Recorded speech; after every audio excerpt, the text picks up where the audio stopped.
എല്ലാവർക്കും നമസ്കാരം. ഇന്നത്തെ നമ്മുടെ പുതിയ വീഡിയോയിലേക്ക് സ്വാഗതം. ഇന്നത്തെ നമ്മുടെ വീഡിയോ വളരെ രുചികരമായിട്ട് തന്നെ തയ്യാറാക്കി കഴിക്കാൻ പറ്റിയ കാറ്ററിംഗ് സ്പെഷ്യൽ പൈനാപ്പിൾ അച്ചാറാണ്. വളരെ രുചികരമായിട്ടുള്ളതും ആർക്കും എളുപ്പത്തിൽ തന്നെ തയ്യാറാക്കി കഴിക്കാനും പറ്റിയ നല്ല ടേസ്റ്റുള്ള ഒരു അച്ചാറാണ്. വർഷങ്ങളായിട്ട് നമ്മൾ കാറ്ററിംഗിലെ സദ്യകളിലൊക്കെ തയ്യാറാക്കി കൊടുക്കുന്ന ഏറ്റവും ഇഷ്ടപ്പെട്ട ഒരു അച്ചാർ കൂടിയാണ് കേട്ടോ. ഇന്ന് നമ്മൾ തയ്യാറാക്കുന്ന ഈ ഒരു പൈനാപ്പിൾ അച്ചാർ റൈസ്, അതുപോലെ തന്നെ ബിരിയാണി, ഫ്രൈഡ് റൈസ്, അങ്ങനെ എന്തിന്റെ കൂടെ സെർവ് ചെയ്യാൻ പറ്റുന്ന വളരെ ടേസ്റ്റി ആയിട്ടുള്ള ഒരു അച്ചാർ കൂടിയാണ്. അപ്പോൾ നമ്മുടെ കാറ്ററിംഗിൽ ഏറ്റവും ശ്രദ്ധ നേടിയ ഒരു റെസിപ്പി കൂടിയാണ്. എല്ലാവരും ഈ ഒരു വീഡിയോ കണ്ടിട്ട് ഇതേ രീതിയിൽ ഒന്ന് തയ്യാറാക്കി നോക്കണം. ഇപ്പോൾ നമ്മുടെ വീഡിയോസ് ഒക്കെ കണ്ടിട്ട് കാറ്ററിംഗ് യൂണിറ്റ് ഒക്കെ തുടങ്ങിയ ആൾക്കാർക്ക് എല്ലാവരും കയ്യിലെടുക്കാൻ പറ്റിയ ഒരു അച്ചാർ റെസിപ്പി കൂടിയാണ് കേട്ടോ. നല്ലൊരു പാചകം പഠിക്കാൻ വേണ്ടിയിട്ടാണ് നമ്മുടെ വീഡിയോസ് നിങ്ങൾ കാണുന്നത്.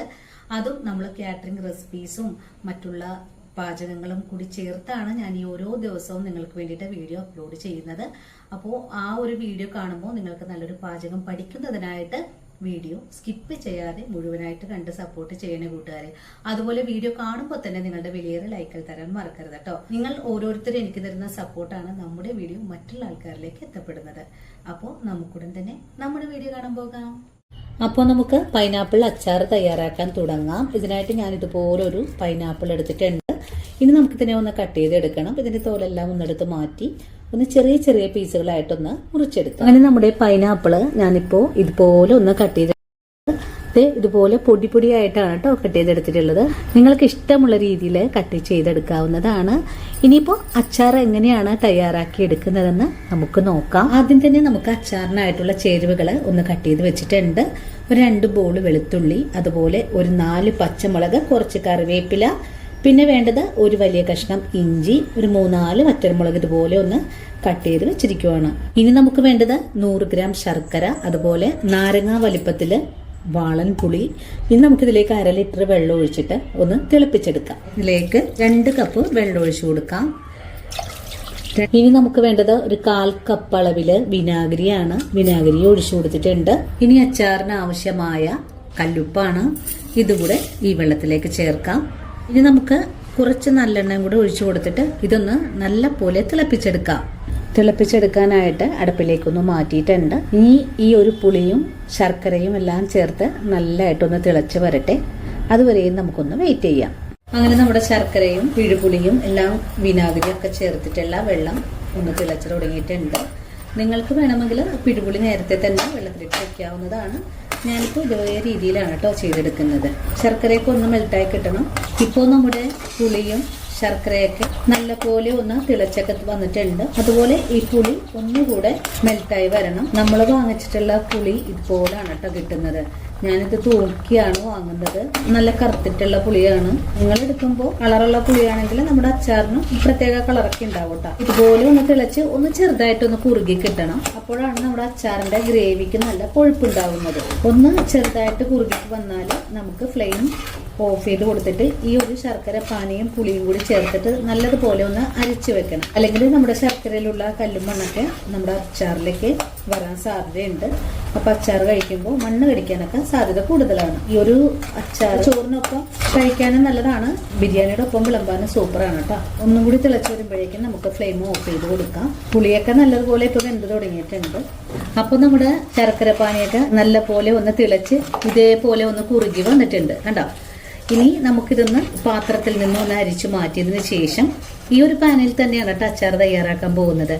എന്നിട്ട് നമുക്ക് നല്ല പോലെ ഒന്ന് കഴുകി എടുത്തിട്ട് വരാം. നമുക്കിതൊരു അരിപ്പയിലൂടെ ഒഴിച്ചൊന്ന് പിഴിഞ്ഞെടുത്താൽ മതിയാകും. നമ്മുടെ പുളി പിഴിഞ്ഞു മാറ്റിയിട്ടുണ്ട്. അതുപോലെ ഈ ചണ്ടി നമുക്ക് കളയേണ്ട കേട്ടോ. നമ്മുടെ വീട്ടിലുള്ള നിലവിളക്ക്, അങ്ങനെ ചെമ്പ് പാത്രങ്ങളൊക്കെ തേക്കാനായിട്ട് ഉപയോഗിക്കാം കേട്ടോ. പുളിവെള്ളം നമ്മൾ ഇതുപോലെ ഒന്ന് അരിച്ചു മാറ്റിയിട്ടുണ്ട്. ഇനി നമുക്ക് അച്ചാറിന്റെ പാചകം തുടങ്ങാം. വീണ്ടും നമ്മുടെ പാൻ അത് തന്നെയാണ് കേട്ടോ വെച്ചിട്ടുള്ളത്. ഇനിയിപ്പോ പാൻ ചൂടായി വന്നു കഴിഞ്ഞാല് നമുക്കിതിലേക്ക് നല്ലെണ്ണ ഒഴിച്ചു കൊടുക്കാം. അച്ചാർ തയ്യാറാക്കാനായിട്ട് എപ്പോഴും നല്ലെണ്ണ തന്നെയാണ് നല്ലത്. നല്ലെണ്ണ ചൂടായി വരുമ്പോൾ നമുക്ക് കടുക് ചേർക്കാം. 2 ടീസ്പൂൺ അളവിലാണ് കടുക് ചേർക്കുന്നത്. കടുക് ചേർത്താൽ നമുക്കൊരു നുള്ളു ഉലുവ കൂടെ ചേർക്കാം. ഇനി ഇതെല്ലാം നല്ലതുപോലെ ഒന്ന് പൊട്ടി വരട്ടെ. കടുകൊക്കെ ഇപ്പോൾ പൊട്ടി തുടങ്ങിയിട്ടുണ്ട്. കടുകൊക്കെ പൊട്ടി വരുമ്പോഴേക്കും നമുക്കിതിലേക്ക് നമ്മൾ നേരത്തെ കട്ട് ചെയ്ത് വെച്ചിട്ടുള്ള എല്ലാ ചേരുവകളും ഓരോന്നായിട്ട് ചേർത്ത് കൊടുക്കണം. ആദ്യം നമുക്ക് ഇഞ്ചി ചേർക്കാം. ഇഞ്ചി ചേർത്ത് കഴിഞ്ഞാൽ വെളുത്തുള്ളി കൂടെ ചേർക്കാം. ഇതിന്റെ കൂടെ തന്നെ പച്ചമുളക്, വേപ്പില, ചെറുമുളക് കൂടെ ചേർക്കാം.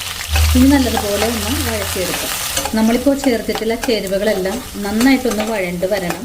അതുവരെയാണ് നമുക്ക് വഴറ്റിയെടുക്കേണ്ടത്. ഞാനിപ്പോൾ ഉപയോഗിച്ചിട്ടുള്ള സ്റ്റീൽ പാൻ ആയതുകൊണ്ടിട്ട് വളരെ എളുപ്പത്തിൽ തന്നെ ഇതെല്ലാം ഒന്ന് കരിഞ്ഞു പോകാൻ സാധ്യത വളരെ തന്നെ കൂടുതലാണ്. അതുകൊണ്ട് ചെറിയ തീയിലേക്ക് വെച്ച് കൊടുത്തിട്ട് വേണം നമുക്ക് നല്ലപോലെ ഒന്ന് വഴറ്റിയെടുക്കാനായിട്ട്. ഇപ്പോൾ നമ്മുടെ വഴറ്റുന്ന ചേരുവകളൊക്കെ ഒന്ന് മുരിഞ്ഞു പാകമായി വന്നിട്ടുണ്ട്. ഈ സമയത്തും ഫ്ലെയിം സിമ്മിൽ തന്നെ വെച്ചിട്ടാണ് ഞാൻ ഇതുപോലെ ചെയ്തെടുക്കുന്നത്. ഇനി നമുക്ക് ഇതിലേക്ക് 2.5 സ്പൂൺ അളവില്, 2.5 സ്പൂൺ എന്ന് പറയുമ്പോൾ 1 സ്പൂൺ അളവ് 10 മില്ലിയാണ്. അപ്പോൾ 2.5 സ്പൂൺ അളവിലാണ് ഞാനിപ്പോൾ മുളക് പൊടി, കാശ്മീരി മുളക് പൊടി 1 സ്പൂൺ 10 മില്ലി എരിവെള്ള മുളക് പൊടി, 1.5 ടീസ്പൂൺ അളവില്, ടീസ്പൂൺ 5 മില്ലിയാണ് കേട്ടോ, 1.5 ടീസ്പൂൺ അളവില് ഉലുവ, കായം, കടുക് ചേർത്ത് പൊടിച്ചത്, 1/4 ടീസ്പൂൺ അളവില് മഞ്ഞൾപ്പൊടി. നമുക്കിത് ഇനി ഈ വഴറ്റുന്ന വെളുത്തുള്ളിയിലേക്ക് ചേർക്കാം. ഇനി ഇതെല്ലാം കൂട്ടിച്ചേർത്ത് നല്ലതുപോലെ ഇളക്കിയൊന്ന് യോജിപ്പിച്ചു കൊടുക്കാം. അച്ചാറൊക്കെ തയ്യാറാക്കുമ്പോൾ ഇതുപോലെ നല്ലെണ്ണയാണ് ചേർക്കേണ്ടത്. അപ്പോൾ ഈ എണ്ണ ഇതുപോലെ ഒന്ന് തെളിഞ്ഞു നിൽക്കുന്ന പാകത്തിലായിരിക്കണം കേട്ടോ നമുക്ക് ആയി കിട്ടേണ്ടത്. അങ്ങനെ മുളക് പൊടിയൊക്കെ ചേർത്ത് നല്ലതുപോലെ ഒന്ന് ഇളക്കി യോജിപ്പിച്ചതിന് ശേഷം നമ്മൾ നേരത്തെ കട്ട് ചെയ്ത് വെച്ചിട്ടുള്ള പൈനാപ്പിൾ കഷ്ണങ്ങൾ ചേർക്കാം. ഇനി പൈനാപ്പിൾ കഷ്ണങ്ങളും കൂടി ചേർത്തിട്ട് വീണ്ടും ഒന്ന് വഴറ്റിയെടുക്കാം. നന്നായിട്ടൊന്ന് ഇളക്കി യോജിപ്പിച്ചിട്ട് ഇതൊന്ന് വഴണ്ട് വരാനായിട്ട് നമുക്കൊന്ന് ഇളക്കി കൊടുക്കണം. 700 ഗ്രാം അളവുള്ള പൈനാപ്പിൾ അച്ചാറിന് വേണ്ടിയിട്ടാണ് നമ്മൾ ഇതുപോലെ മസാലകളൊക്കെ എടുത്തിട്ടുള്ളത്. വീണ്ടും നല്ലതുപോലെ ഒന്ന് ഇളക്കി യോജിപ്പിച്ചു കൊടുക്കാം. ഈ സമയത്തും ഫ്ലെയിം സിമ്മിൽ തന്നെ വെച്ചിട്ടാണ് നമ്മൾ വഴറ്റിയെടുക്കുന്നത്.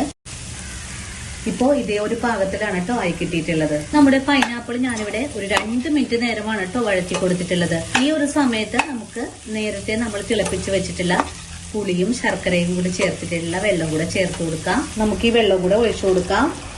ഇനി നമുക്കിതെല്ലാം കൂട്ടിച്ചേർത്ത് നല്ല പോലെ ഇളക്കി ഒന്ന് യോജിപ്പിച്ചു കൊടുക്കാം. അതിനുശേഷം ഒന്ന് തിളച്ചു വരാനായിട്ട് വെയിറ്റ് ചെയ്യാം. നന്നായിട്ടൊന്ന് തിളച്ചു വരണം. അതുവരെയാണ് നമുക്ക് തിളപ്പിച്ചെടുക്കേണ്ടത്. ഇപ്പോൾ നമ്മുടെ പൈനാപ്പിൾ അച്ചാർ ഇതുപോലെ ഒന്ന് തിളച്ചുകൊണ്ടിരിക്കുകയാണ്. ഇനി നമുക്ക് ഫ്ലെയിം സിമ്മിലേക്ക് വെച്ച് കൊടുത്തിട്ട് വേണം ഇതൊന്ന് പൈനാപ്പിൾ എല്ലാം വേവിച്ചെടുക്കാനായിട്ടും. നിങ്ങൾക്ക് ഈ അച്ചാർ കാണുമ്പോൾ തന്നെ അറിയാലോ ഇതെത്ര മാത്രം ടേസ്റ്റി ആയിരിക്കുമെന്ന്.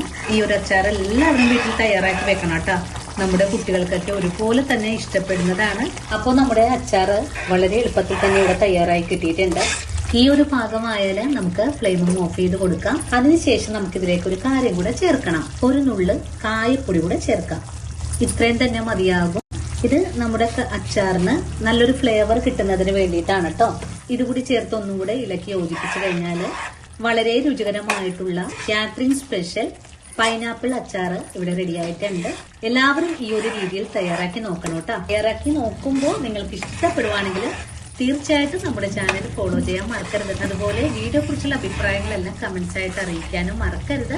അപ്പോൾ ഇനിയും ഇതുപോലുള്ള നല്ല നല്ല വീഡിയോസ് ഒക്കെ ആയിട്ട് ഞാൻ നാളെ ഓടിയെത്താം. അതുവരെയും സ്നേഹത്തിന്റെ ഭാഷയിൽ ഒത്തിരി സ്നേഹത്തോടെ വീണ്ടും